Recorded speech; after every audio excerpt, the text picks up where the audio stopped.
दिया जलाए रखना है, घर की खातिर 100 दुख झेलो, घर तो आखिर अपना है, घर तो आखिर अपना है।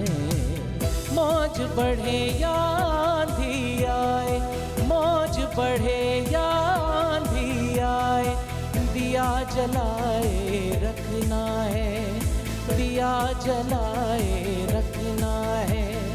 घर की खातिर 100 दुख झेलो, घर तो आखिर अपना है, घर तो आखिर अपना है।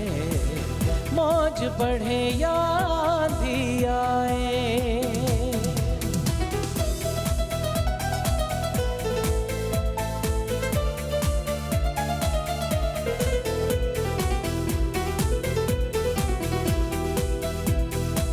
बाल बिखरे उतरी बरखा, रूप लुटाता चाँद, रूप लुटाता चाँद। क्या पल भर को उठी आंधी, तारे पड़ गए मान, तारे पड़ गए मान। रात कठिन या दिन हो बोझल, रात कठिन या दिन हो बोझल, रात कठिन या दिन हो बोझल। हंसते गाते चलना है, हंसते गाते चलना है।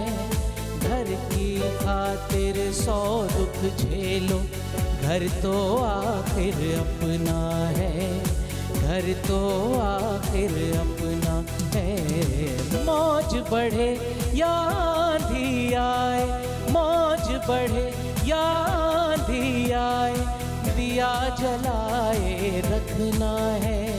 घर की खातिर 100 दुख झेलो, घर तो आखिर अपना है, घर तो आखिर अपना है। मौज बढ़े या आंधी आए।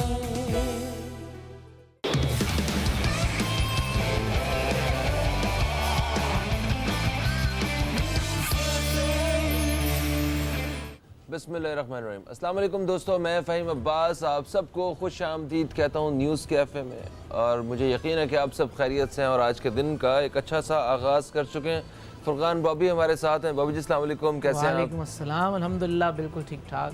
भैया आप सुनाइए। मैं तो बिल्कुल ठीक हूँ। और आपने तो बड़ा एक वो पुराना सा एक ख़जाने में से मिली नगमा ढूंढा है आज के लिए आपने। क्या बात है आपकी sir, old is gold.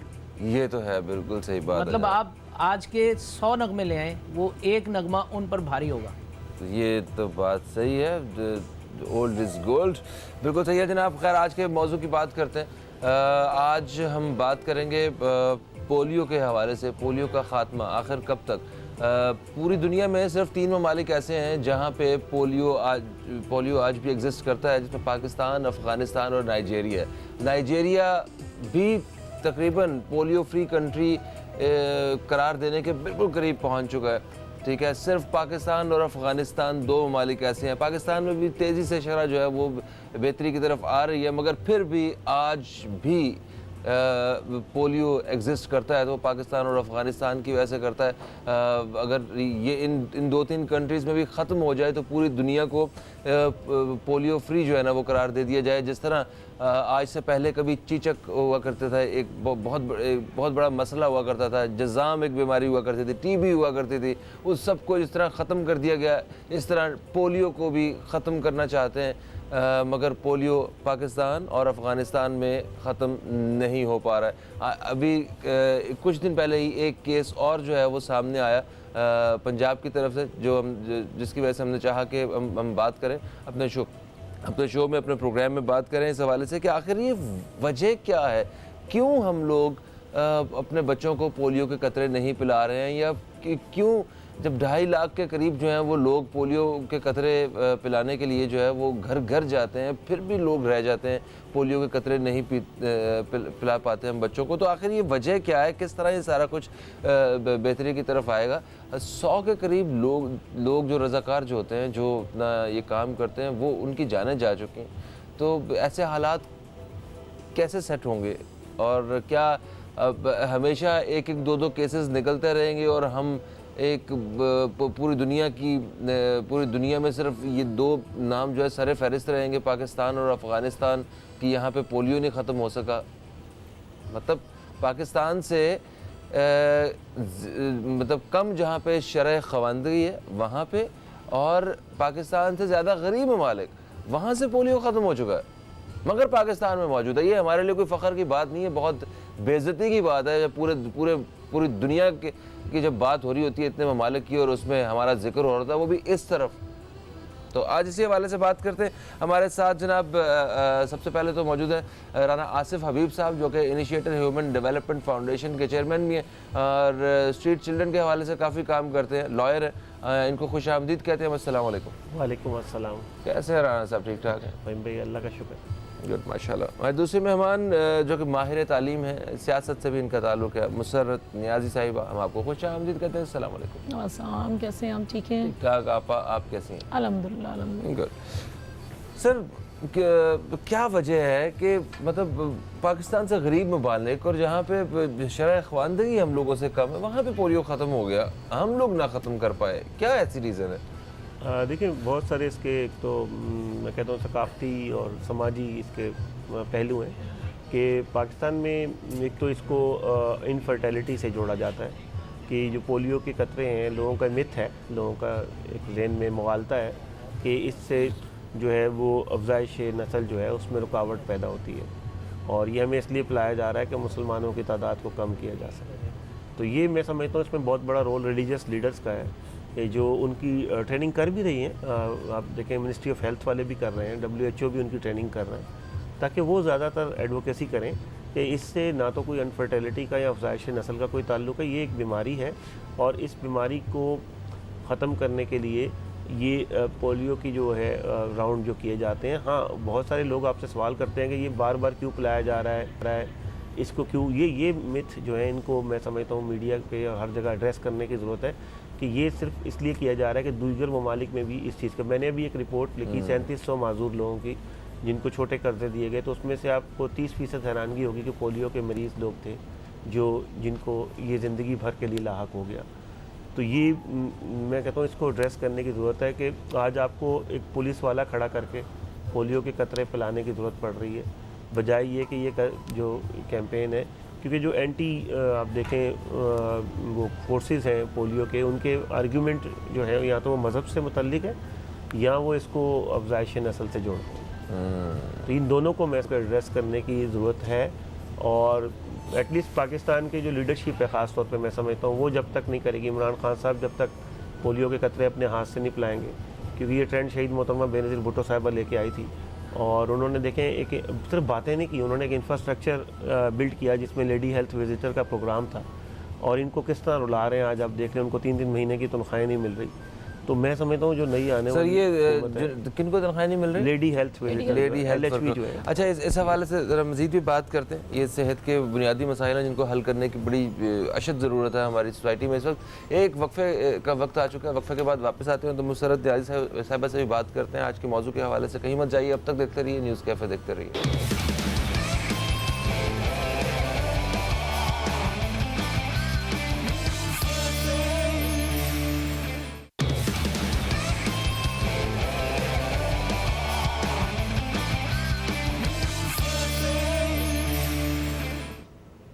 Welcome back दोस्तों, आप देख रहे हैं न्यूज़ कैफ़े। मैं हूं फ़हीम अब्बास और प्रोग्राम के इस हिस्से में हम बात कर रहे हैं पोलियो के ख़ात्मे के हवाले से कि पोलियो का ख़ात्मा आखिर कब तक। राना आसिफ हबीब साहब हमारे साथ हैं, मुसर्रत नियाज़ी साहिबा हमारे साथ हैं।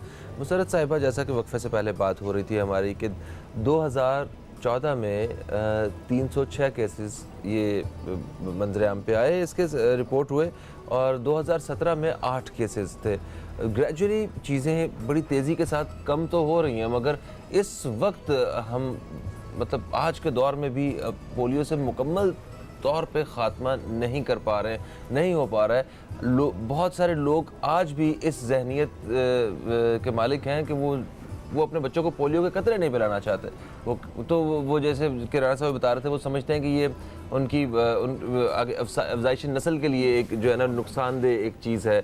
तो कैसे इस जहनीत को चेंज किया जाए, कैसे मुकम्मल तौर पे ख़त्म किया जाए, लोगों के जहन किस तरह बदले जाएं, ज़रा इस बारे में बताइए। फ़हीम, एक तो ये है कि आपने जो आज के दिन टॉपिक चूज़ किया, मैं समझती हूँ कि बड़ा आपको इस चीज़ के लिए मैं अप्रिशिएट करूँगी, आपकी पूरी टीम को करूँगी। बहुत अच्छा टॉपिक है और इसी तरह से देखें आपने सुबह सवेरे ही एक अच्छा सा टॉपिक लोगों को दिया और ये भी आप अपने मीडिया के थ्रू अवेयरनेस दे रहे हैं लोगों को। एक तो बेहतर ये चीज़ है, जिम्मेदारी निभा रहे हैं, बिल्कुल जिम्मेदारी निभा रहे हैं, बिल्कुल निभा रहे हैं। देखें 2011 से लेकर 2018 तक देखा जाए तो सबसे ज़्यादा 2011 में बलूचिस्तान में आई थिंक के 73 केसेस थे। इस तरह से KPK के अंदर तकरीबन 59 और तीसरे नंबर पे सिंध था, उसमें 33 केसेस थे। तो बाकी मुख्तलिफ अब उसमें था क्या कहते हैं, गिलगित बल्तिस्तान में सिर्फ एक केस था और कश्मीर में 0 था। ठीक है नहीं था। तो अब इस तरह से देखा जाए, आपने कहा ना स्टेप बाय स्टेप कम हो रहे हैं। जी हाँ, चीज़ें बेहतरी की तरफ आ रही हैं। अब 2018 का जो अगर सर्वे किया गया है तो 2018 में मेरे ख्याल में सिंध में KPK में 0 रहा है, आज़ाद जम्मू कश्मीर में भी 0, गिलगित बल्तिस्तान में भी 0। सिर्फ 2018 में जो केस आया है वो बलूचिस्तान में आए हैं, 3 केसेस आए हैं। अभी आप एक कह रहे थे 3 केस, लेकिन उसके अंदर अवेयरनेस यही है ना। देखें उस वक्त में 2014 के अंदर मेरे ख्याल में ये मुल्ला फजलुल्लाह ने ये फैलाई कि जी इसके जो अंदर ये बड़े मुसलमानों के लिए नुकसानदेह है और लोग उस वक्त खाइफ भी थे। और मैं नहीं समझती कि बहुत टॉप लीडरशिप ने या बहुत अच्छे हमारे किसी स्कॉलर ने इसको मना किया हो, क्योंकि इमाम काबा को जब ब्रीफिंग दी गई तो इमाम काबा ने जब कहा कि ये हमारे बच्चों को पिलाए जा सकते हैं, उसके कोई साइड इफ़ेक्ट नहीं है, तो मैं समझती हूँ कि उसके बाद इस चीज़ के लिए तो स्कॉलर्स का कोई इशू रहा ही नहीं। दूसरा ये है कि मजहबी तौर पे हो या जिस तरह से भी हो, हमारे यहाँ जो शरपसंद अनासिर थे उन्होंने पोलियो वर्कर जो थे, जो एक तो सबसे बड़ी मैं उनकी फेवर ये करूँगी कि बहुत कम पैसों में वो मुल्क और इस कौम के मुस्तकबिल के मेमारों की जो है ना वो समझने हेल्प कर रहे थे, वो पाकिस्तान की हेल्प कर रहे थे। वो जितने भी तकरीबन मोर देन 108 जो शहीद हुए हैं लोग, जो पोलियो वर्कर शहीद हुए हैं, मैं समझती हूँ कि उन्हें सलूट पेश करता है मेरा पूरा पाकिस्तान, मुझ समेत। और उनकी ये बड़ी कंट्रीब्यूशन थी पाकिस्तान के लिए, पाकिस्तान के बच्चों के लिए, मेरे बच्चों के लिए, आपके बच्चों के लिए। और उन बच्चों को या उन शहीदों को, जिस तरह हम देखते हैं किसी पुलिस में हो या किसी भी और डिपार्टमेंट में हो कि कोई शहीद होता है तो हम कहते हैं कि जी इनके बच्चों को गवर्नमेंट जॉब्स दी जाएं, क्योंकि वो भी गरीब इलाकों से, गरीब उससे बड़े कम महदूद वसाइल में वो लेकिन उन्होंने उसके बावजूद, इतने तशद्दुद के बावजूद उन्होंने उस फील्ड को, इस अपने अच्छे कॉज को छोड़ा नहीं, अच्छे नेक मकसद को छोड़ा नहीं। वो मैं समझती हूँ कि उनके बच्चों को मैं आज पॉलिटिकली बात नहीं करूँगी, उनके बच्चों को कोई भी गवर्नमेंट हो ये अच्छा स्टेप उठाए, उनके बच्चों को या उनके फैमिली के लोगों को गवर्नमेंट जॉब्स दे ताकि उनके हौसले मज़ीद बढ़ें। और ये चीज़ गलत थी, हमारे लोगों के लिए गलत थी, चाहे वो किसी भी खत्ते, किसी भी इलाके के थे, कि जी उन पोलियो वर्कर को इसलिए निशाना बना रहे थे कि वो पोलियो के कतरे पिला रहे थे। ये बहुत गलत चीज़ थी। आपके बच्चों की निगहदाश्त कर रहे हैं, वो उनकी सेहत का ख्याल कर रहे हैं। देखिए मैं समझती हूँ कि हम कहते हैं कि जी किसी भी मुल्क को बड़ा उसके पास एटमी ताकत हो तो वो मुल्क बड़ा जी तरक्की याफ्ता होगा, वो मुल्क बड़ा सिक्योर होगा। मैं समझती हूँ कि मैं फिर वही एजुकेशनिस्ट हूँ तो एजुकेशन की बात करूँगी।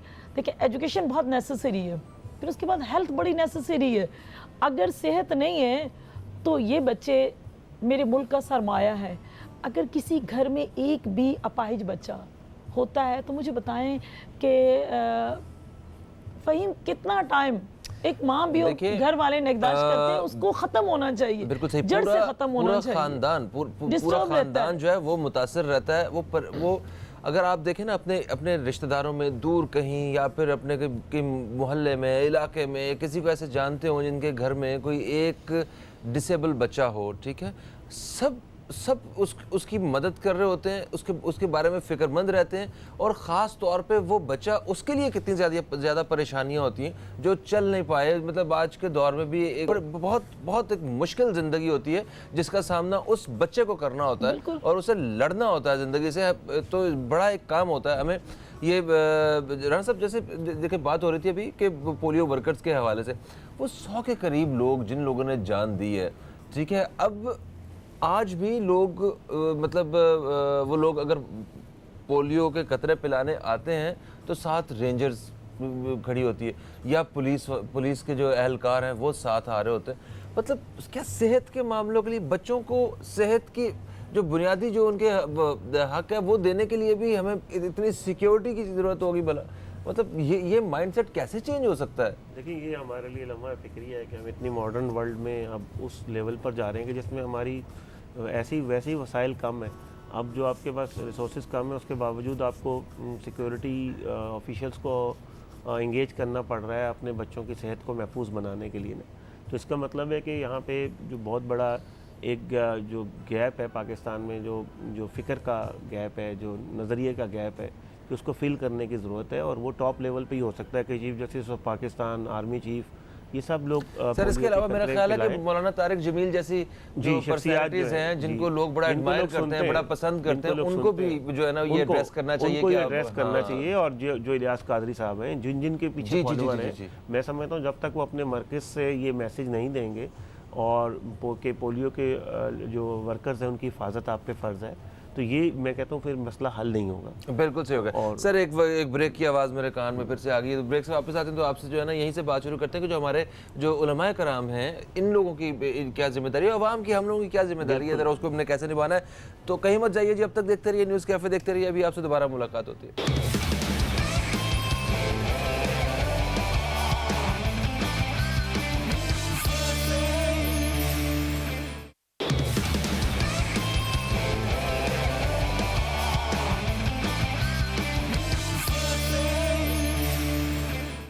वेलकम बैक दोस्तों, आप देख रहे हैं न्यूज़ कैफ़े। मैं हूं फ़हीम अब्बास और पोलियो के ख़ात्मे के हवाले से हम प्रोग्राम के इस हिस्से में बात कर रहे हैं। वक्फे से पहले राणा साहब से बात हो रही थी, एक नहायत एक अहम मोड़ पे हम बात कर रहे थे इस मौजू के हवाले से कि जितने भी हमारे जो हमारे रिलीजियस स्कॉलर्स हैं, जो हमारे उलमाए कराम हैं, जो हमारे रहनुमा हैं, जो हमारे दीन के हवाले से, उनको भी थोड़ी सी जिम्मेदारी और लेने की ज़रूरत है। वैसे उलमाए कराम ने बयान दिए हैं, उन्होंने ये बताया है कि ये बिल्कुल भी नुकसानदेह नहीं है और इसमें कोई ऐसे अज्जा शामिल नहीं है कि ये जो हराम हो जाए हम सब के लिए, तो आप इसे अपने बच्चों को पिला सकते हैं। तो उन्होंने बयान दिए, मगर फिर भी कुछ बड़े नाम अभी भी बाकी हैं। अगर वो भी इस तरह का बयान दे दें, जैसे कि अभी बात हो रही थी राणा साहब से भी कि मौलाना तारिक जमील साहब जो हैं, अगर वो इस तरह के स्टेटमेंट जो हैं वो बताएं अपने फॉलोअर्स को कि वाकई ऐसा कुछ नहीं है, आप अपने बच्चों को पिला सकते हैं। और इलियास कादरी साहब हैं और बहुत सारे और नाम हैं। जी हम तो अगर ये सारे जो ये सारी शख्सियात भी अगर थोड़ी सी जिम्मेदारी लेके इस तरह एड्रेस करें पब्लिक को, तो सूरत हाल बिल्कुल मुख्तलिफ हो सकती है। क्योंकि अब देखिए कि पूरी दुनिया के नक्शे में ये दो तीन नाम ही हैं जो हमें उभरे हुए नज़र आते हैं जहाँ पे पोलियो आज भी मौजूद है। 193 ममालिक है, 193 में से सिर्फ 2 लोग हैं ना, तो हमें सही करना पड़ेगा अपने आप। हाँ बिल्कुल सही कह रहे हैं। अच्छा, तो अब इसके खात्मे के लिए गवर्नमेंट नहीं आई है, इसको क्या करने की ज़रूरत? देखिए, नई गवर्नमेंट आई है। अब 15 अगस्त को जब ये आते हैं प्राइम मिनिस्टर हल्फ उठाने के बाद, तो मैं समझता हूँ कि कुछ उन्हें जेस्चर्स जो होते हैं वो देने चाहिए ताकि किसी जगह पे जाके पोलियो के कतरे पिलाएं। अभी हाल ही में आसफा बीबी साहिबा ने, आपने देखा, लियारी में जाके बच्चों को पोलियो के कतरे पिलाए, तो उससे एक मैसेज पूरी पार्टी को जाता है। और ये मैं समझता हूँ कि शहबाज शरीफ साहब को भी और सबको, फजल रहमान साहब को, जो भी लीडरशिप है पाकिस्तान की, खा वो असेंबली के अंदर है, असेंबली के बाहर है, उनको, जिनको लोग फॉलो करते हैं, तो उनको सबको ऐसे जेस्चर्स देने चाहिए। और मसले को मसला समझेंगे तो ऐसा होगा ना, मसले को मसला समझें। और हर मस्जिद के बाहर अगर आप कोई ऐसा प्ले कार्ड या कोई चीज़ लगा दें जिससे लोग मस्जिद आते हैं, लोग अवेयरनेस के लिए। अवेयरनेस के लिए इमाम बारगाह लोग आते हैं। हाँ। तो वहाँ पे अगर आप ऐसा ये कर दें कि वहाँ पे कुछ सिस्टम्स हो जाए पोलियो के कतरे पिलाने का, या वहाँ पोलियो की टीम की एक्सेसिबिलिटी का, ताकि जो एक तो अदम तहफ़्फ़ुज़ का शिकार जो है पोलियो वर्कर, वो उसका ख़ात्मा हो सकता है। और दूसरा मैं समझता हूँ कि जितने भी ये जो होटल्स वगैरह में बात कर रहे होते हैं, ये बात आवाम तक पहुँचनी चाहिए, पब्लिक प्लेस पे होना नीचे पब्लिक प्लेस पे पहुँचनी चाहिए ये बात। और इसके लिए खा बिलबोर्ड यूज़ करें, खा वो टेलीविज़न यूज़ करें, लेकिन एटलीस्ट उनको इंगेज उन फोर्सेस को करना पड़ेगा जिन फोर्सेस के पोलियो के बारे में मिथ है, स्पेकुलेशन है, मुगालते हैं, उनको आपको इंगेज करना पड़ेगा। बिल्कुल ऐसा। मैं पिछले दिनों एक टीवी ड्रामा में काम कर रहा था एज एन एक्टर, तो उसमें भी जो मेन हीरोइन थी वो पोलियो की मरीज़ा दिखाई हुई है, ताकि वो उसकी ज़िंदगी की मुश्किलात जो हैं वो लोगों के सामने जो है ना वो रखने की कोशिश की है इन्होंने। अच्छा, आप क्या सजेशन देती हैं? जैसे नई गवर्नमेंट जो है अभी आने वाली है, और उसमें उन्हें क्या ऐसा स्टेप लेना चाहिए जो कि इस मसले के खात्मे का बायस बने? देखिए फ़हीम, असल इशू तो ये है कि नई गवर्नमेंट का क्या, हर गवर्नमेंट का ये उनकी ड्यूटी में शामिल है। बिल्कुल सही है, उनकी ड्यूटी में शामिल है। जिस तरह से मेरे भाई ने कहा, इसी तरह से बेनज़ीर शहीद ने स्टार्ट किया, तो उनके भी लाखों करोड़ों फॉलोअर्स, ठीक जी है। हाँ, जी हाँ। इसी तरह यही चीज़ उनकी बेटी में कन्वर्ट हुई। आसवा भुट्टो एम्बेसडर हैं पोलियो की, ठीक है। उन्होंने भी वैक्सीनेशन बाकायदा पिला के किया, तो लोगों ने देखा कि जी अगर मैं कहती हूँ जी मेरी कायदीन के बच्चे भी अगर वो इसमें शामिल हैं, पिला रहे हैं, तो मेरी तरह के और लोग उनके बढ़ेंगे। इस तरह मजहबी लोग हों, स्कूल के टीचर्स हों, आपके किसी भी अच्छी फील्ड के लोग हों, पब्लिक प्लेस पे इसके पोस्टर्स आवेजा हों, और स्पेशली उन इलाकों में टीवी स्टार्स और क्रिकेटर्स को भी इन्हें शामिल करना चाहिए। मैंने कहा तमाम लोगों, देखिए जिनके फॉलोअर्स हैं और वो उनको चाहते हैं, तो वो उनको बड़ा जल्दी से फॉलो करते हैं, उनकी बातों को बड़ी जल्दी से मानते हैं, तो उनको करना चाहिए। और मीडिया के हिसाब से तो आपने जिस तरह आज अच्छा प्रोग्राम किया, मैंने अर्ली मॉर्निंग ही आपको अप्रिशिएट किया।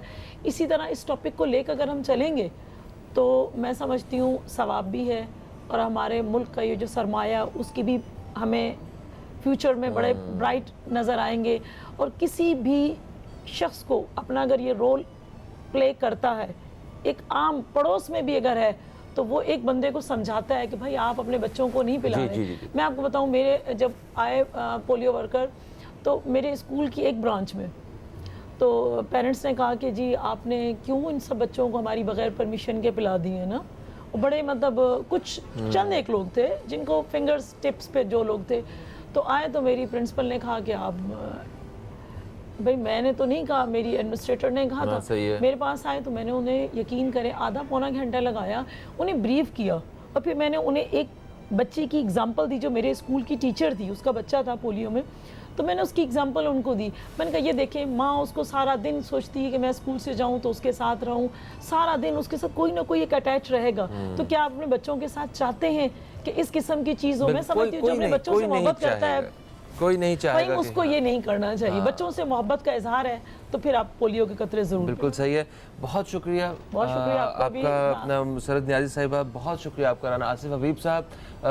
दोस्तों, प्रोग्राम का पहला हिस्सा जो है वो अपने अख्ताम की तरफ आया। अभी हम एक ब्रेक की तरफ बढ़ेंगे, ब्रेक से वापस आएंगे तो एक और टॉपिक पे बात करेंगे। कहीं मत जाइए, अब तक देखते रहिए न्यूज़ कैफ़े, देखते रहिए, अभी आपसे दोबारा मुलाकात होती है।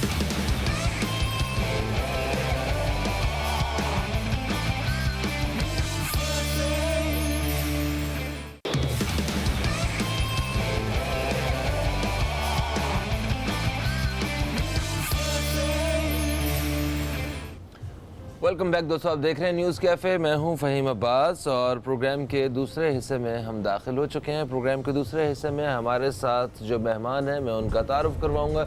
हमारे साथ मौजूद हैं मुल्क के मशहूर हर्बलिस्ट जनाब यूसुफ लोधी साहब। हम आपको खुश आमदीद कहते हैं। अस्सलाम वालेकुम जी। वालेकुम अस्सलाम। कैसे हैं लोधी साहब? अल्हम्दुलिल्लाह ठीक है, अल्लाह का शुक्र। और हमारे दूसरे मेहमान हमारे मुल्क के नौजवान हर्बलिस्ट जनाब आदिल लोधी साहब, आपको भी खुश आमदीद कहते हैं। अस्सलाम वालेकुम। वालेकुम सलाम। ठीक ठाक हैं आप जनाब? ज़बरदस्त। अच्छा, ज़्यादातर वैसे तो आपके यहाँ हर किस्म के अमराज का ही इलाज जो है वो किया जाता है और लोग कॉल्स वगैरह करते रहते हैं। उस हवाले से नौजवानों में पहले होता था ना कि एक बड़ी उम्र के लोग होते थे, उनके घुटनों में, उनकी कमर में, उनके मोहरों में दर्द वगैरह की शिकायत आती थी।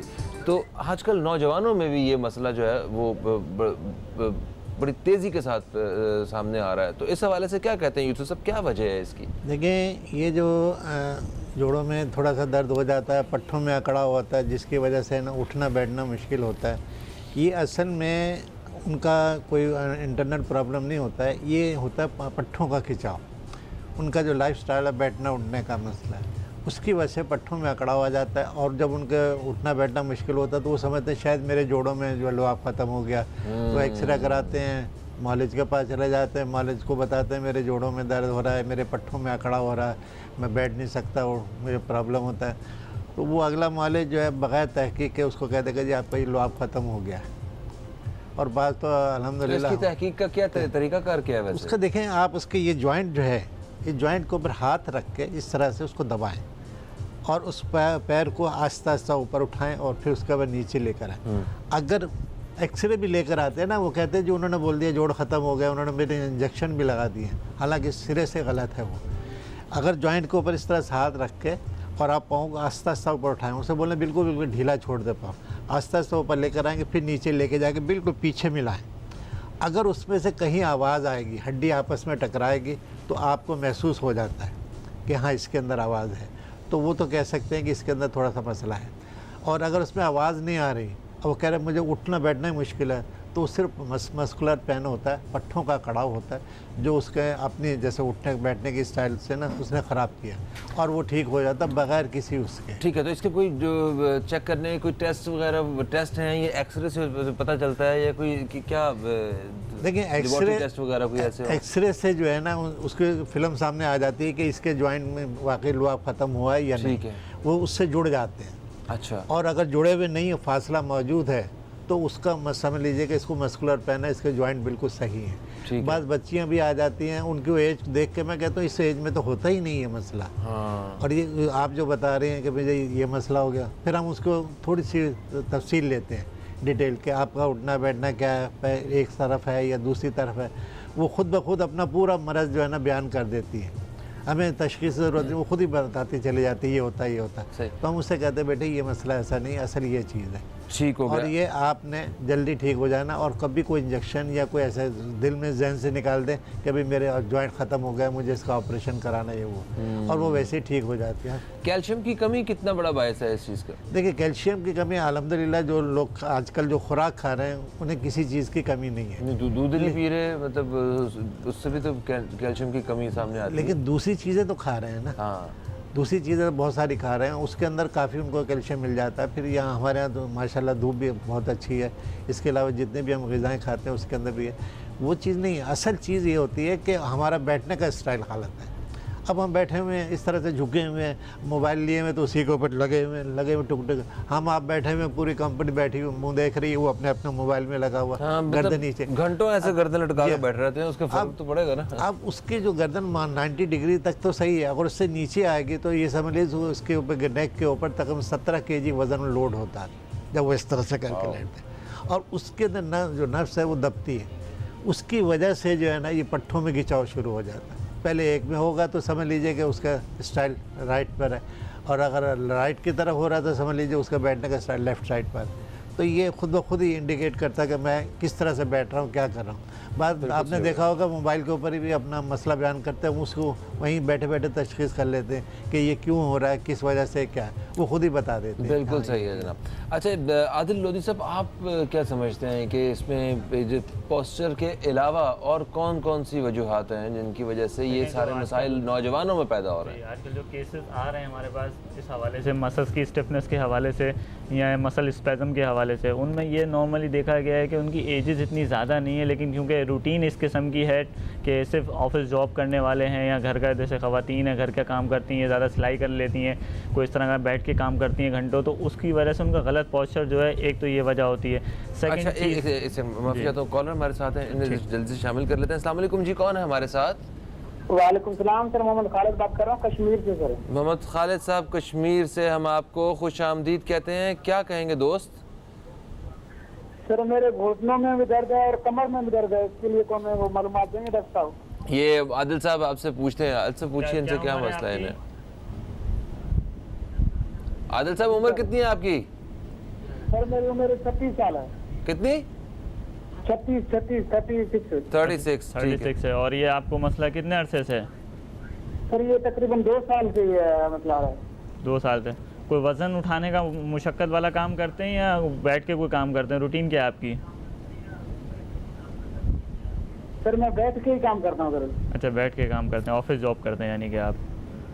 कमर में नीचे साइड पे दर्द होता है आपके और घुटनों में दर्द होता है? जी जी। ठीक है। आपने इसके हवाले से कोई एक्सरे या MRI तो नहीं कराया अभी तक? नहीं अभी तो कुछ भी नहीं कराया।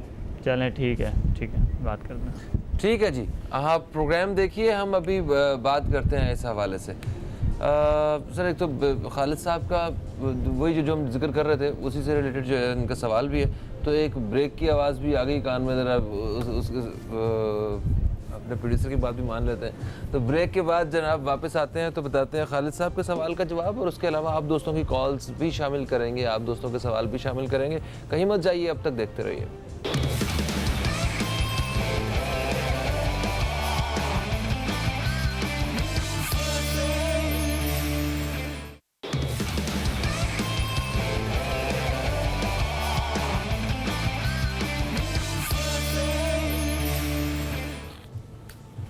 वेलकम बैक दोस्तों, आप देख रहे हैं न्यूज़ कैफ़े। मैं हूं फ़हीम अब्बास और आज हर्बल ट्रीटमेंट के हवाले से बात हो रही है। हमारे साथ मौजूद हैं यूसुफ लोधी साहब और आदिल लोधी साहब। आदिल लोधी साहब से एक कॉलर ने वक्फे से पहले सवाल भी किया था। कॉलर का नाम था मोहम्मद खालिद और उन्होंने कश्मीर से कॉल की थी। 36 साल उनकी उम्र थी। 2 साल से वो कह रहे थे मुझे मसला है, मेरे घुटनों में और कमर में उन्हें तकलीफ़ है, बैठ के काम करते हैं वो, ये उनकी पूरी हिस्ट्री थी। तो अब बताइए कि ये क्यों है ऐसा और इस क्या कैसे वो इस पर काबू पा सकते हैं? 36 साल तो कोई उम्र नहीं। एज के हिसाब से देखें, यही बात अभी हो रही थी कि बहुत यंग लोग जो है ना, जोड़ों के, कमर के, मोरों के अमराज के हवाले से मुख्तलिफ जगहों पे जाते हैं। अब इसमें सबसे बड़ी अवेयरनेस की बात यह है कि लोग इसमें मुब्तला क्यों हो रहे हैं। उसके हवाले से हम बार बार एक ही बात कहते हैं कि देखें, अपना बॉडी का पोस्चर ठीक रखें। ख्वाह आप बैठने का काम कर रहे हैं या कोई आउटडोर काम करते हैं, बहुत लोग बाइक बहुत चलाते हैं, उसकी वजह से उनको कमर के प्रॉब्लम शुरू हो जाते हैं। बाद लोग ऑफिस ख़वातीन का बता रहे थे वो सिलाई मशीन। एग्जैक्टली, बहुत सारी ख़वातीन इस तरह की भी आती हैं जिनका ये होता है घर में स्टिचिंग का काम बहुत ज़्यादा करती हैं, सिलाई करती हैं, उसकी वजह से वो कमर को झुका के रखती हैं, बार बार निडल डालने के लिए बहुत छोटे छोटे रीजंस बताती हैं। जो पीढ़ियों पे बैठ बैठ के काम होते हैं ये भी तो मेरा ख्याल है जी, फिर भी सही है। अच्छा, पीढ़ी फिर भी सही पीढ़ी बैठी ना तो वैसे सीधी बैठी हाँ। और खाली उसके पे उसको कोई मसला नहीं। लेकिन जैसे स्टूल पे या चेयर पे बैठी हुई, अब वो मशीन के ऊपर है या कोई लिखाई पढ़ाई हो रही तो उस तरह झुका हुआ है, उसका झुकना या उसका एक साइड पोस्चर टेढ़ा करना, ये उसके लिए प्रॉब्लम बन जाता है, जिसकी वजह से ये मसले हो जाते हैं। फिर अच्छा। कहते हैं हमारे मसले। ठीक है, तो अभी मोहम्मद खालिद साहब को क्या करना चाहिए जनाब? पहला तो ये कि देखें, ये जो यहाँ भी ऑफिस में बैठ के ज़्यादातर काम करते हैं तो अपना कमर का पोस्चर बिल्कुल लाइन ऐसे स्ट्रेट रखें, अपनी कमर को बेंड ना होने दें। मतलब ये नहीं, कुर्सी चेंज नहीं करना, बॉडी का पोस्चर चेंज करना है। असल में लोग जो है ना, ज़्यादा देर स्ट्रेट बैठने की वजह से थकावट फील करते हैं, तो वो आधे घंटे या 15 मिनट बाद ही कमर को थोड़ा बैंड कर लेते हैं, पेट पे बल देना शुरू कर देते हैं, यानी कि सारा झुकाव आगे आ रहा होता है। आसान तरीका होता है अपना बॉडी को देखने का कि अगर आपका सिटिंग पोस्चर ठीक है तो आपकी पेट पे बल नहीं आएगा। अगर आपने कमर को बिल्कुल टाइट करके रखा है स्ट्रेट बैठे में, और अगर पेट पे बल आ रहा है, इसका मतलब ये है कि आपने कमर को झुकाया हुआ है, और उसकी वजह से कमर के निचले जो मोरे होते हैं लंबर स्पाइन के L1 से L5 तक, ये मोरे नॉर्मली ज़्यादातर मुतासर होता है। उसके लिए यही खास पॉस्चर होता है कि आप कमर को स्ट्रेट रखें ताकि ये चीज़ ना आए। नंबर 1 ये। नंबर 2 ये, अक्सर लोग पंजाब साइड में या इस तरह के नॉर्दर्न एरियाज़ के लोग जो है चारपाई का इस्तेमाल करते हैं बतौर स्लीपिंग बेड। तो जो बिस्तर के तौर पे चारपाई इस्तेमाल करते हैं, चारपाई का मसला क्या है? उसका मसला ये है कि आपका जब वज़न चारपाई पे पड़ना है तो उसने थोड़ा बैंड होना है, और जब बैंड होती है तो आपको 6 से 8 घंटे जो आप उस पर सो रहे हैं, उसकी वजह से आपके कमर के अगेन वही 6 निचले 5 जो मोड़ हैं लंबर स्पाइन के, वो फिर कंप्रेस हो रहे हैं, वो यानी कि गलत पोस्चर हो रहा है आपका। दोबारा सोते हुए भी आपका पोस्चर अगर गलत होगा तो आप ये समझ लें कि कमर के मोरों का मसला आ सकता है। तो इसके अलावा अक्सर लोग हेल्थ क्लब में लेके उसी पे सोएंगे तब वो दूसरे रुख में ऐसे सारा। हाँ। बिल्कुल, तो उसका कहा जाता है कि अपना बेड ऐसा रखें जैसे तख्त होता है, तख्त यहाँ हो गया या ज़मीन हो गई, बेस्ट बिस्तर आपका ये है। सख्त गद्दा हो हाँ, अगर उस पे तो ठीक है जी, इस पे सोएं। बाकी ये है कि थोड़ा सा इनको ट्रीटमेंट फिलहाल लेना होगा, क्योंकि ये अभी इनिशियल स्टेज पे हैं, तो बहुत जल्दी ठीक हो जाएंगे। ये हमारे जो नंबर्स हैं इस पर स्क्रॉल हो रहे हैं, तो वहाँ रब्ता कर लें और थोड़ी सी 1-2 बातें और पूछेंगे इसके हवाले से, तो इनको ट्रीटमेंट वहाँ कश्मीर भेज देंगे। अच्छा ठीक तो है, ये 10-15 दिन में खुद फीडबैक देंगे इंशाल्लाह। वहाँ के टेम्परेचर जो है हमारे ट्रीटमेंट के लिए बड़ा मौजू है। बिल्कुल सही है जी। एक और कॉलर हमारे साथ है, शामिल करेंगे। अस्सलाम वालेकुम जी, कौन है हमारे साथ? हेलो जी सर। जी सर, कौन है हमारे साथ? इनामुल हक। इनामुल हक, कहाँ से कॉल किया आपने? जी कराची कोरंगी से। जी क्या कहेंगे? सर मेरे जिस्म में सोराइसिस की शिकायत है। हैं गिट्टे में? सोराइसिस। अच्छा ठीक है, ओके ठीक है, जिस्म में सोराइसिस का शिकायत, ठीक है। ये बात कीजिए यूसुफ साहब, पूछो ना को लोग। ये कितने अरसे से है? सर ये तो 5-6 साल हो गया, बीच में से 2 साल जो है ना सही हो गया था, अभी फिर दोबारा वो शिकायत शुरू हो गया। अच्छा, आप इसके ऊपर ज़्यादा खारिश करते हैं क्या? जी सर, जब खोशाक होता है ना जिसम तो उस वक्त खारिश होता है, जैसे क्रीम मिरीम से गीला रखता हूँ तो सही रहता है। जी ठीक है, देखिए, आप इस पर खारिश ना किया करें। इसकी मेडिसिन है पीने की भी और लगाने की भी। और सबसे पहले आप परहेज़ ज़्यादा करना शुरू कर दें, गर्म चीज़ें तमाम तर्क कर दें, खुसूसन जो है ना जैसे अंडा है, मुर्गी है, मछली है, झींगा है, ये चीज़, और कोल्ड ड्रिंक है ये छोड़ दें। इसके अलावा कड़क चाय ना पिएं, कॉफ़ी ना पिएं, तेज़ मीठा ना खाएं, तो आप देखिएगा उसमें बेहतरी आएगी। जिस दिन आपने कोई गर्म चीज़ खाई, आप देखेंगे नेक्स्ट डे आपकी जो है ना ईचिंग बढ़ जाती है। बिल्कुल सही होगा। थैंक यू सो मच जी, आपने कॉल किया और आपको यूसुफ साहब ने जवाब भी दे दिया है इस हवाले से तफसील से। अभी एक वक्फे का वक्त फिर से आन पहुंचा है, तो वक्फे के बाद दोबारा आपसे मुलाकात होती है। कहीं मत जाइए, अब तक देखते रहिए।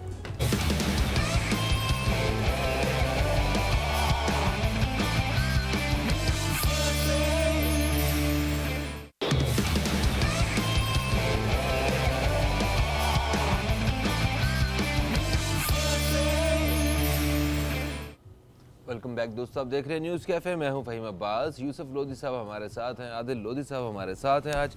अच्छा यूसुफ साहब, अभी वक्फे से पहले हमारे साथ इनामुल हक साहब की कॉल आई थी, हमें उन्होंने कराची से ही कॉल किया था, सोराइसिस का मसला था।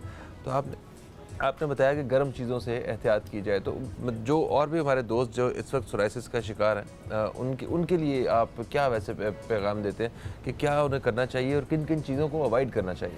देखिए, जितने भी सोराइसिस के पेशेंट हैं, सोराइसिस की जो है ना अलामत ये है कि सबसे पहले कहीं ना कहीं छोटा मोटा दाना आएगा, हल्की हल्की खारिश होगी, मीठी मीठी सी, आप हाथ फेरते रहेंगे, ये इसकी अलामत है। अच्छा, आप जितनी ज़्यादा खारिश करेंगे उतना ही उस मर्ज़ को फैलाएंगे। तो अगर कहीं अचानक ये हो जाए, जिस किसी को भी हो, तो उसके ऊपर खारिश ना करें, उसको नज़रअंदाज करें और उसके ऊपर कोई ना कोई ट्रीटमेंट फ़ौरन शुरू कर दें। ट्रीटमेंट के लिए सबसे पहले परहेज़ के अंदर तमाम गर्म चीज़ें उसने बिल्कुल बंद करनी है, तमाम खट्टी चीज़ें उसने बंद करनी है। इसी तरह से कोल्ड ड्रिंक है, मीठा सोडा है, जिसमें अपना समोसे भी ले लें आप, पकौड़े भी ले लें, या रोटी होती है उसमें भी मीठा सोडा डालते हैं, तो जिसमें सोडा डाला होगा उसको भी अवॉइड करें। सादी ग़िज़ा खाएं, ठंडी खाएं, सब्जियां खाएं, तो ये नहीं होगा। अगर खट्टी चीज़ इस्तेमाल करेंगे तो उसको ये मर्ज़ बढ़ेगा। अब उसको जैसे जैसे सब्जियों में कौन सी सब्जी लास्ट टाइम बता रहे थे, शायद पालक कह रहे थे, अब भी खानी चाहिए? पालक है, बैंगन है, करेले, 3 सब्जियां जो है ये देखने में आई हैं कि ये प्रॉब्लम करती हैं सोराइसिस के पेशेंट को। अच्छा जी, इसी तरह गोश्त में जो है सिर्फ मटन खा सकता है, बाकी गोश्त मना करते हैं। इसी तरह दालों में अगर बात की जाए तो माश की दाल और चने की दाल इसमें थोड़ा तंग करती है, बाकी चीज़ें दालों में वो खा सकते हैं, जैसे मूंग मसूर वगैरह। अच्छा, इसका अगर पूरा परहेज़ देखना चाहें और अलामात और इसकी जो वजूहात, तो उसके लिए फ़ेसबुक पे हमारे पेज पे इसका पूरा एक लीफलेट मौजूद है, पम्फलेट, तो वो अगर देख लेंगे तो सोराइसिस के वो पेशेंट जो नहीं पता उनको परहेज़ या ये नहीं पता कि ये बीमारी लग कहाँ से रही है, तो वो वहाँ से बड़े अच्छे से इसको देख के मदद ले सकते हैं। बिल्कुल ठीक है। अच्छा, एक और मसला है, वो साइनस का इशू, जो बहुत से लोगों को जिसमें नाक से सांस लेने में दुश्वारी पैदा होती है वो, और उसकी वजह से वैसे अगर साइनस हो तो वक्ती तौर पे पता नहीं चलता है, आपकी थोड़ी सी आवाज़ में तब्दीली आ जाती है या कुछ इस तरह। सांस अगर नाक से नहीं लिया जा रहा, मुंह से तो ले ही सकते हैं, तो वो ज़्यादा कंफर्टेबल भी हम लोग जो है ना मुंह से सांस लेने में ज़्यादा बेहतर फील करते हैं। तो मगर इसके नुकसानात क्या हैं, ज़रा ये बताएं ज़रा मुझे, अगर जिसको साइनस हो उसको लॉन्ग रन में क्या क्या मसाइल हो सकते हैं? देखें, साइनस टेस्ट जो है ना हमारे इसके 8 पॉइंट्स हैं हमारे पूरे चेहरे के ऊपर। 2 हमारे साइनोसाइड्स ग्लैंड्स होते हैं जो नाक के अंदर होते हैं, नॉस्ट्रल्स के अंदर। बाकी 2 यहाँ पे हैं, 2 चिक्स पे हैं, 1 चिन में है। इस तरह से ये 8 पॉइंट्स का एक जाल है। ये क्या करते हैं, ये हमारे जो फेस के इंटरनल नर्व्स हैं, इनके अंदर ऑक्सीजन की सप्लाई और ब्लड की सप्लाई फराहम करती हैं। Okay. अगर यहाँ पे कोई साइनोसाइड्स का ग्लैंड्स बढ़ जाते हैं, नाक के नॉर्मली बढ़ते हैं, साइनोसाइड्स ग्लैंड्स बढ़ जाते हैं, उस ग्लैंड्स के बढ़ने की वजह से क्या होता है कि पैसेज जो है एयर का वो ब्लॉक होना शुरू होता है। तो उसकी वजह से ये होता है नतीजा, अक्सर लोगों का कान बहना शुरू हो जाता है कि कान से पानी आना शुरू हो गया। वो भी उसी साइनोसाइड्स ग्लैंड्स की वजह से होता है कि कहीं पैसेज में रुकावट थी, यहाँ पे बलगम आके रुक गया है और वो वहाँ से ब्लॉकेज करने की वजह से सांस का मसला क्लियर नहीं हो रहा है, पैसेज क्लियर नहीं हो रहा, रास्ता उस वजह से हो रहा है। दूसरा एक बड़ा ख़तरनाक मसला ये होता है कि नाक का गोश्त जब बढ़ जाता है, साइनोसाइड्स बढ़ जाते हैं, तो उसकी वजह से नाक की हड्डी टेढ़ी हो जाती है और एस शेप लेना शुरू कर देती है। तो वो एक चेहरे पे जो है ना एक अजीब सा लगता है, बदनुमा सा लगता है कि ये क्या चीज़ हो रही है आपके साथ। अक्सर लोगों की नाक की हड्डी का मसला भी होता है कि नाक की हड्डी बढ़ी, गोश्त नहीं बढ़ा, हड्डी बढ़ रही है। गोश्त में तो ये होता है कि साइनोसाइड्स बढ़ जाते हैं या पॉलिप्स बन जाते हैं, एक छोटे छोटे से बबल्स बनते हैं जिनके अंदर पस होता है, उसको पॉलिप्स कहते हैं। वो पस सेल बनना बंद कर देते हैं नाक के नोस्ट्रल्स को। एक तो ये भी प्रॉब्लम होती है। तीसरी प्रॉब्लम जो मैं बात कर रहा था, नाक की हड्डी का बढ़ जाना, ये बहुत कम लोगों में होता है इसके लिए। तो उसमें होने की वजह ये होती है कि विटामिन डी नॉर्मली देखा गया है कि बहुत अरसे से क्रोनिक डेफिशिएंसी चल रही होती है, जो वो इग्नोर कर रहे होते हैं, जिसकी वजह से नाक की बोन स्परिंग शुरू हो जाती है और नतीजे में नाक उभर जाती है, फूल जाती है। क्योंकि जैसे लकड़ी को दीमक खाती है तो भुरभुरी हो जाती है, इसी तरह अगर विटामिन डी की डेफिशिएंसी आपकी बॉडी में होगी तो उसके नतीजे में कैल्शियम बॉडी का कम होना शुरू हो जाएगा और हड्डियाँ भुरभुरी हो जाएंगी। ब्लड में कैल्शियम डिज़ोल्व होना शुरू हो जाएगा, तो हड्डियों से कैल्शियम लेना शुरू कर देगा ब्लड। क्योंकि बॉडी को एक कैल्शियम लेवल अपनी बॉडी में, हमारे ग्लैंड्स होते हैं पैराथायराइड ग्लैंड्स, उसका काम होता है कि ये कैल्शियम को मेंटेन रखें। जब वो डिस्टर्ब होता है तो वो बॉडी हड्डियों में से ही कैल्शियम लेना शुरू कर देती है, क्योंकि उसको एक्सटर्नल नहीं मिल रहा होता। बिल्कुल सही, बिल्कुल ये सही। सारा होता है। इसके इलाज के बारे में हम आपसे पूछते हैं कि इसका इलाज कैसे मुमकिन है। एक कॉलर हमारे साथ है, इन्हें शामिल करेंगे। पहले अस्सलाम वालेकुम जी, कौन है हमारे साथ? जी अस्सलाम वालेकुम, मिसेस नासिर बात कर रही हूँ कराची से। वालेकुम अस्सलाम मिसेस नासिर, हम आपको खुशामदीद कहते हैं, क्या कहेंगी? सर स्किन के हवाले से, जैसे ये जो भी बीमारियों के हवाले से आपने हर्बल इसका किया है, प्रोग्राम बहुत अच्छा है माशाल्लाह। Thank you. मैं पूछना चाहूँगी, मेरी साहबजादी हैं, जैसे 15-16 साल की साहबजादी हैं, ठीक है। उनकी गुद्दी के ऊपर बालों की जड़ों में, मतलब समझें कि लेफ्ट साइड पे कुछ अर्सा पहले कुछ दाने हुए बारीक बारीक से, ठीक है, बारीक बारीक से दाने होने के बाद वो पूरी एक लाइन बन गई कान तक अच्छी खासी। फिर उनमें सुर्खी आ गई और प्राइवेटली किसी डॉक्टर को दिखाया तो उन्होंने कहा कि ये एक्यूट एक्जिमा है। खैर वो दवा लेके वक्ती तौर पे बेहतर हो गया, मगर सर वो दोबारा से निकल आया 10-15 दिन के बाद, और बच्ची मुस्तकिल बाल बांधे हुए होती है, नीचे रख नहीं सकती। तो आप बताएं कि हमें इसके लिए क्या करना चाहिए? बच्ची पढ़ने में कैसी है, मतलब स्टडी करती होगी, स्टूडेंट है? जी जी माशाल्लाह, फर्स्ट ईयर के पेपर दिए हैं अभी उन्होंने, माशाल्लाह पढ़ने में अच्छी हैं, नॉर्मल जिसे कहते हैं एवरेज। जी एक बात बताइएगा, इनको स्ट्रेस तो नहीं होता, जैसे एजुकेशन का स्ट्रेस होता है, स्टडी का स्ट्रेस होता है, पेपर्स में टेंशन ले लेती बच्चियां अक्सर, ऐसा सर तो आपकी आवाज़ नहीं आ रही, दोबारा बोलें। मैं स्ट्रेस तो नहीं है इन्हें किसी चीज़ का, पढ़ाई का? जी हाँ, पढ़ाई का। नहीं, अच्छा बिल्कुल, वो तो भाई नहीं, बिल्कुल सही, ठीक है। आप प्रोग्राम देखिए, हम बात करते हैं इस हवाले से। बहुत शुक्रिया आपका। एक ब्रेक का वक्त है, ब्रेक के बाद दोबारा वापस आएंगे तो फिर हम जानेंगे मिसेस नासिर ने जो सवाल किया, और उसके साथ साथ हम साइनस के हवाले से बात कर रहे थे कि उसका क्या इलाज है।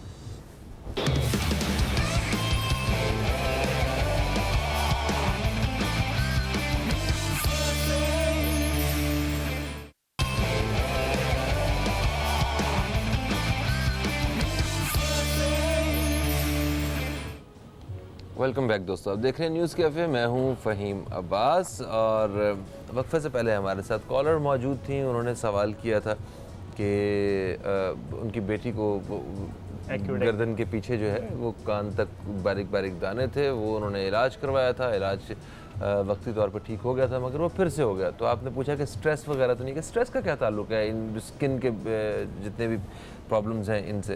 देखें, ये एक्सपीरियंस में आया है, बहुत सारे केसेस इस तरह के आए हैं यंग लोगों के, जो है ना, जैसे बच्चे आए हैं घरों में, एजुकेशन की स्टूडेंट लाइफ गुजार रही हैं, या वो मर्द हजरात जो बहुत ज़्यादा बिजनेसमैन टाइप के हैं और बहुत टफ लाइफ गुजरती है उनकी, बहुत रोज़ाना स्ट्रेस होता है लेन देन का इस तरह का। तो या फिर कोई अकाउंट्स की जॉब कर रहा है, जैसे बैंक के लोग हैं, बैंकिंग में काफ़ी लोगों को स्ट्रेस होता है, क्योंकि उसमें भी पैसों का लेन देन है, ज़रा सी ऊँच नीच होती है तो टेंशन हो जाती है लोगों को।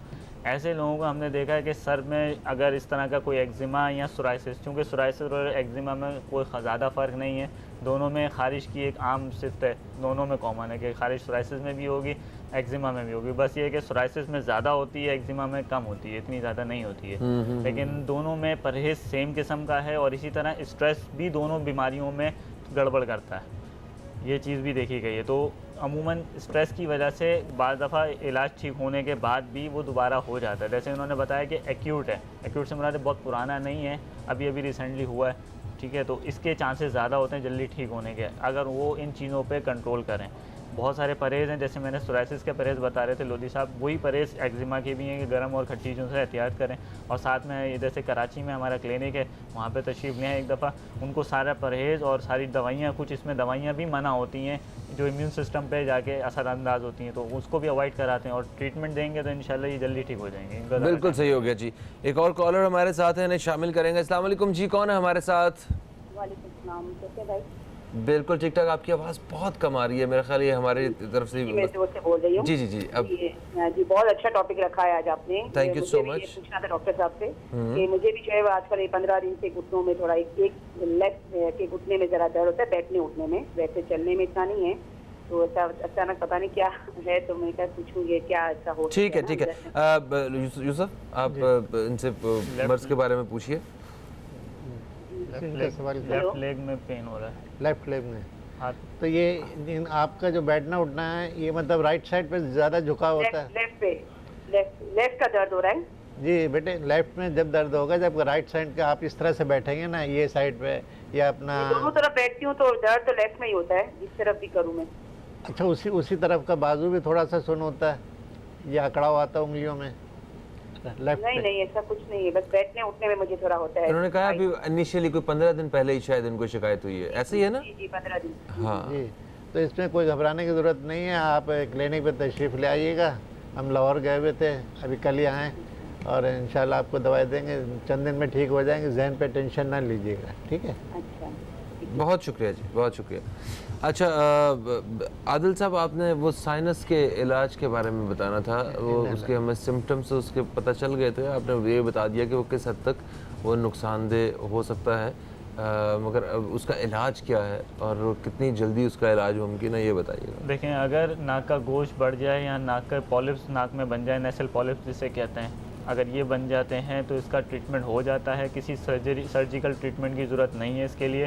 सिंपल सी एक ट्रीटमेंट जो कि ट्रॉपिकली देते हैं लगाने के लिए नाक के अंदर, उससे क्या होता है कि वो नाक का जो इजाफी गोश्त होता है वो गलना, गर्म, बर्न होना शुरू होता है और आहिस्ता आहिस्ता नाक से निकल जाता है। इसी तरह एक दवाई इसको इंटरनल तौर पे दी जाती है, जिसके ज़रिए इस म्यूकस जो मेम्ब्रेन बार बार बढ़ रही होती है उसको रोका जाता है। फिर तीसरी चीज़ हो जाती है परहेज़ इसलिए करवाते हैं ताकि इसकी ग्रोथ की पॉसिबिलिटी 99% तक ख़त्म हो जाए। क्योंकि जो हम ट्रीटमेंट देंगे वो 3 से 6 महीने में मुकम्मल हो जाएगा, आपके नाक का जो गोश्त बढ़ा हुआ है या पॉलिश बने हुए वो भी ख़त्म हो जाएंगे। लेकिन क्या गारंटी है कि ये दोबारा ना हो? उस गारंटी के पीछे कुछ परहेज़ शामिल है, वो परहेज़ अगर रखेंगे तो इंशाल्लाह ता हयात नहीं होगा। अमूमन लोग डॉक्टर्स के पास जाते हैं, सर्जरी करवाते हैं, तो 3 दफ़ा हो चुकी होती है सर्जरी, लेकिन वो दोबारा बन रहा होता है। हाँ। वजह सिर्फ एक आ जाती है छोटी सी कि वो परहेज़ नहीं कर रहा होता, जिस चीज़ की वजह से वो मर्ज की जड़ क्या है, किसकी वजह से हो रहा है, उसको परहेज़ खत्म हम करने की साथ में जरूरत बता है। देते हैं कि आप आपने इसका एहतियात करना है, ये दोबारा नहीं होगा आपके साथ। सही। अच्छा यूसुफ साहब, हमने बहुत से लोगों को देखा है जो अपने साथ हर वक्त इनहेलर जो है वो कैरी करते हैं, तो वो सांस के लिए उन्हें वो ज़रूरत होती है उसकी। एक ठीक है, वक्ती तौर पे बड़ा ज़बरदस्त हल मौजूद है, मगर खुदा न खास्ता कभी इनहेलर ना हो तो फिर उस मरीज़ की हालत देखने वाली होती है। तो क्या ऐसा हर्बल ट्रीटमेंट में मुमकिन है कि ये हमेशा के लिए जान छुड़ाई जा सके इनहेलर से? जी, ना सिर्फ ये कि जान छुड़ाई, वो लोग जो अरसे से ले रहे हैं उनका भी छूट जाता है, और जिन्होंने शुरू किया वो भी छूट जाता है। ये सिर्फ 3 महीने इसका इलाज है और थोड़ा परहेज़ है, ये सही हो जाते हैं। अच्छा, सही हो जाता है जी हाँ, बिल्कुल। इंशाल्लाह। और जो पुराने लोग थे ले रहे थे, उन तक का छूट गया है। ठीक हो गया इंशाल्लाह अगले प्रोग्राम में, मगर जब हमारी दोबारा मुलाकात होगी तो इस पर ज़रा तफसील से बात करेंगे कि आखिर क्या क्या वजूहात होती हैं और किस तरह हम इसको जो है ना वो ख़त्म कर सकते हैं। थैंक यू सो मच, आप तशरीफ़ लाए, काफ़ी रहनुमाई मिली अपनी सेहत के हवाले से। फुरकान बॉबी हमारे साथ हैं और बॉबी ने कसम खाई हुई कि अगस्त में उन्होंने हमें मेरी नगमे सुनाने हैं, तो एक और नगमा जो है वो तैयार है। तो दोस्तों आपसे फिर इंशाल्लाह मुलाकात होगी, तब तक के लिए Faheem Abbas, Furqan Bobby, News Cafe team को दें इजाज़त। फुरकान बॉबी की आवाज़ से जो है वो हम इजाज़त चाहेंगे। खुदा हाफिज़, पाकिस्तान जिंदाबाद।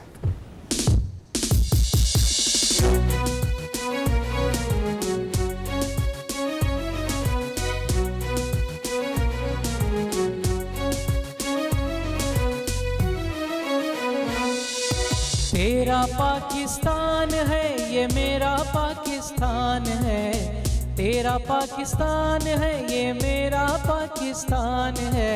इस पे दिल कुर्बान, इस पे जान भी कुर्बान हो, इस पे दिल कुर्बान, इस पे जान भी कुर्बान है।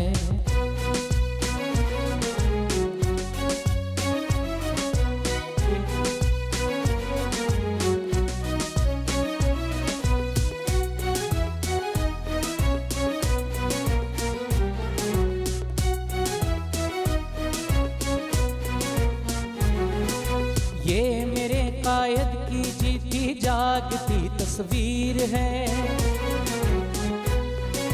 हजरते इकबाल के ख्वाबों की ये ताबीर है।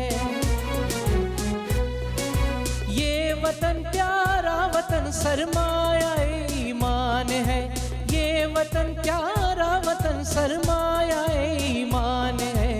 इस पे दिल कुर्बान, इस पे जान भी कुर्बान है, ओ इस पे दिल कुर्बान, इस पे जान भी कुर्बान है।